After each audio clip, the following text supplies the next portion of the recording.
I was sick all the time. I couldn't eat, couldn't breathe.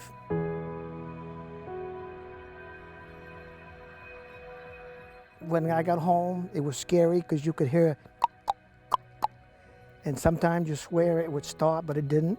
He had the first generation type cardiac valve, and this is the valve here. It's a cage that contains a ball. I ran track, I played horseshoes, I pitched softball. If you stay moving, you're gonna stay grooving, as far as I'm concerned.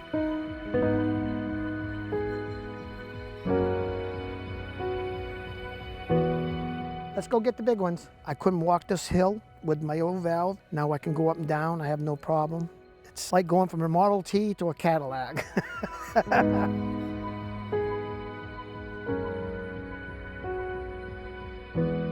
How you doing? Good, how are you? We have great depth in the cardiac surgical team here at Maine Medical Center.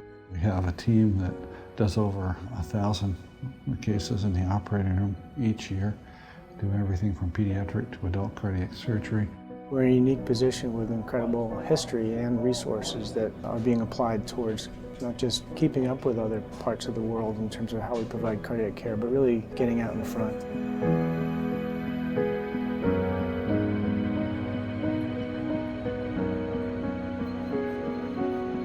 Ooh, there's a big one. Look, see it?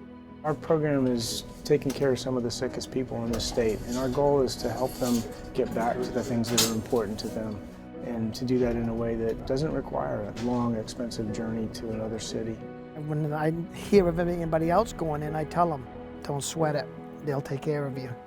One thing I can say about Maine Medical, I got to see my grandchildren. I got a fish. I'm very lucky, very lucky.